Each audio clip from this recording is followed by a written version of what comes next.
So, how many of you would vote for me on Tuesday? Don't answer. Don't raise your hand. Don't answer.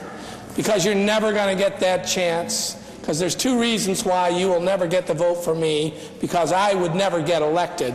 One of the reasons is, some of you may know, I am not exactly what you would call in the center of mainstream thought in America, so that would hold me back. The other thing is, I have a tendency to say what I'm thinking, and that can be a real liability in politics today, because if you say what you are thinking, it will be put into a soundbite and possibly taken out of context, and it can throw everything off. It's a problem. So if you are a person, one, who is off to the side of the political spectrum, and two, who tends to say what you think, you're never going to get a nomination. I'd have to run for one of those offices that nobody wants. Then you could vote for me. One of the things we look for when we're trying to decide who to vote for is we look for integrity, and I've got a definition here, two of them. The quality of being honest and having strong moral principles or moral uprightness is one definition. Second is the state of being whole and undivided. Now, when we look at candidates, we tend to look for this. We want to find this kind of thing going on with them. But here's the bad news. Dishonesty and lack of character are inevitable in our political context. The fact is, our system makes it impossible to work with full integrity. First of all, nobody goes into politics that doesn't have a massive ego. I sometimes think that we should only elect people to be president who don't want to be president, because sometimes the egos get in the way in politics, and that goes in every direction in the political spectrum. The other thing is, it's impossible to be in government and be totally honest. So we've come up with a good term in our society for the kind of dishonesty that we are willing to accept. What's it called? Spin. Now, spin, if you spin the thing the right way, you don't actually have to say either what you think or what might be accurate. You can spin it.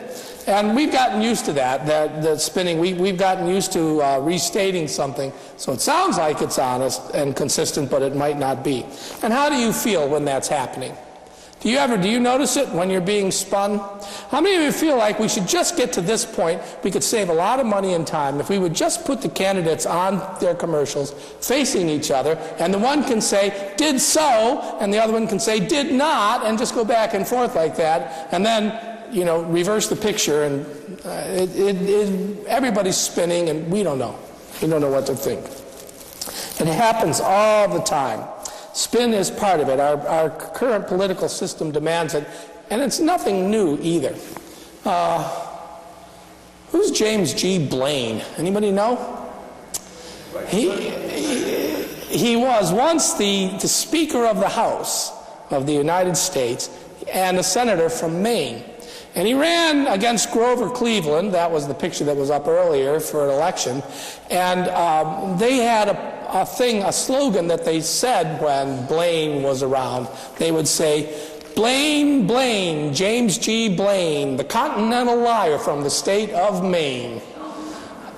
Which was okay because he was running against Grover Cleveland, who apparently had a child not by the usual means. And they would shout with him, Ma, Ma, where's my pa? Gone to the White House, ha, ha, ha. I just want to let you know, if you think this election is a tough one, there were worse. There were bad ones out there. The idea is that part of being a politician is it's not so much important to tell the truth as it is to get elected and do the work. So lying becomes a means of getting it done.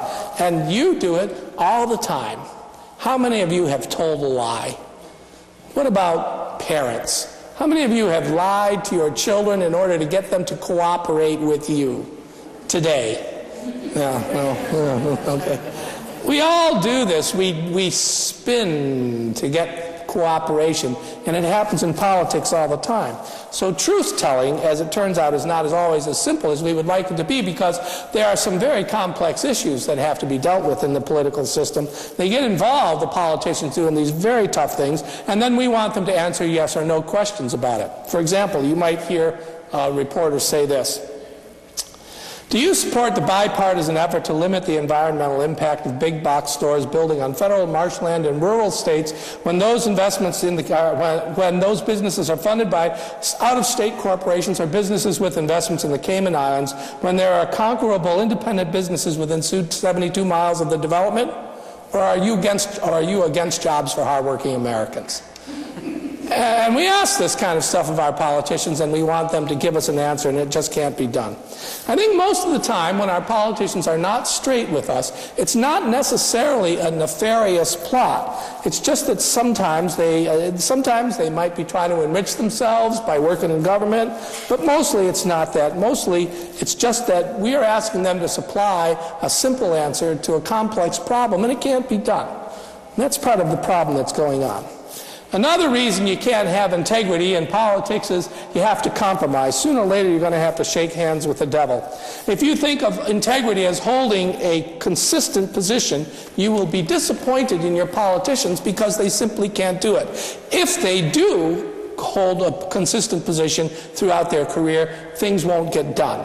The Congress hasn't been able to get much accomplished in recent years because we are asking our politicians, do not change your opinion. Hold this opinion and don't give in.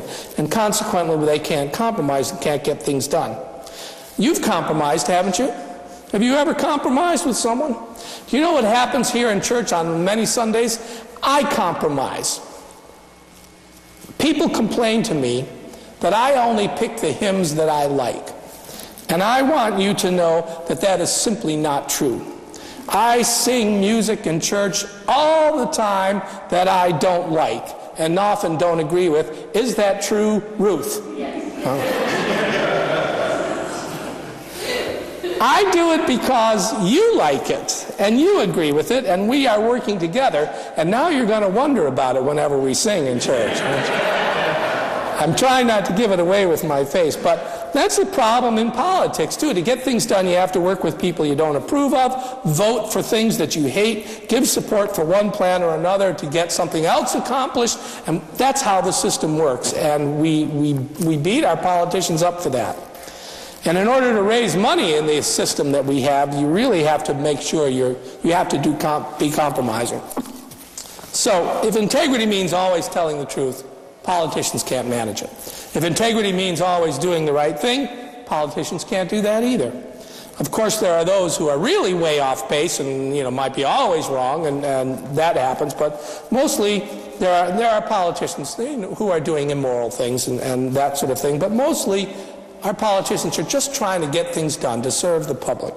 So let's focus on this second definition, the state of being whole and undivided.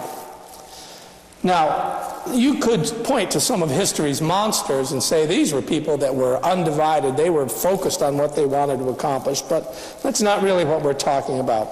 I think there's something to look for when you're talking about who to vote for and looking for this in your politicians. My brother has a house south of Baltimore, and upstairs is a room. And in that room, there was a young major who lived there, who worked in the Pentagon. His name was Dwight David Eisenhower. Lived there and then just roomed in that little house there.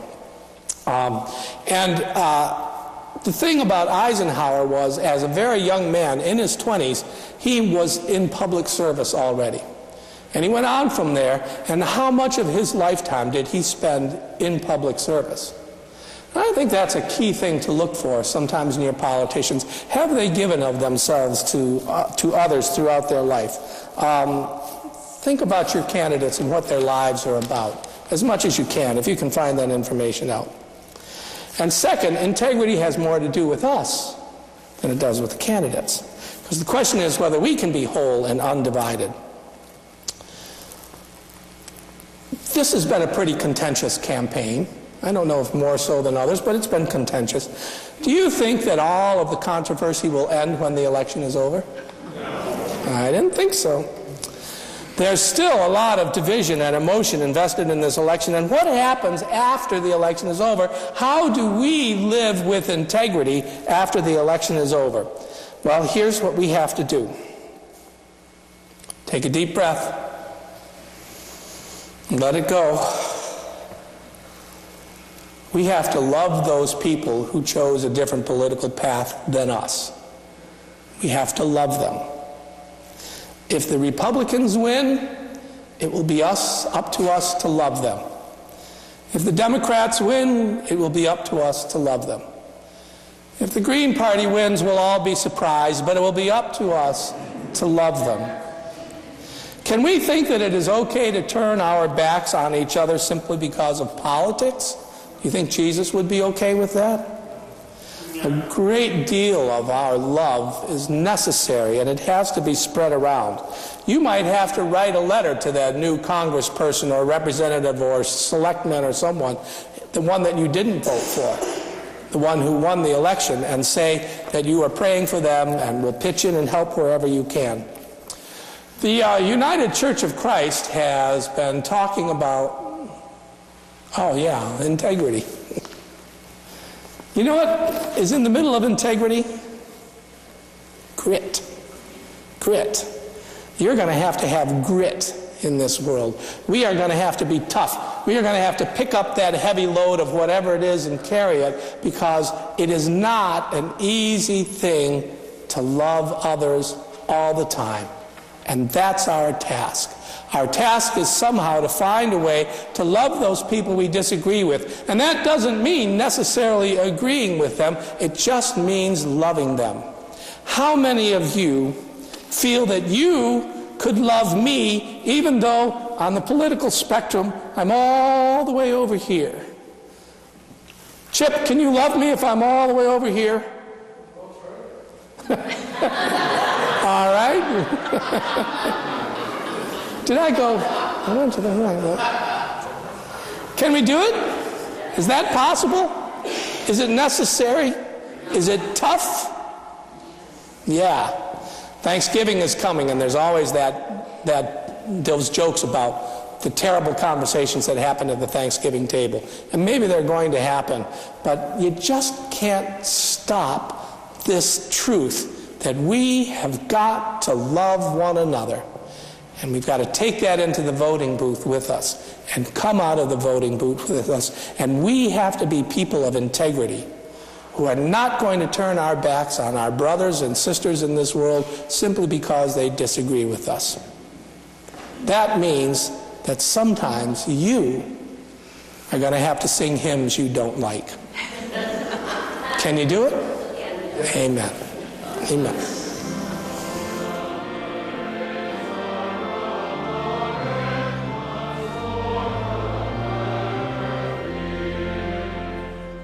You've been listening to a sermon by Reverend Stephen Carnahan, pastor of High Street Congregational Church in Auburn, Maine. If you feel inspired by what you hear, you're invited to join us in person for worship services every Sunday morning, starting at 10 o'clock. Of course, you can always listen to Steve's sermons on the web. New sermons are posted every Monday by midday.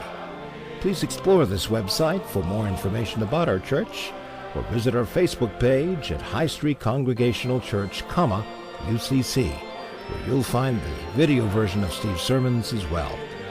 We hope that God's presence will be known to you every hour of every day. May God's blessings rest upon you now and always. See you next week.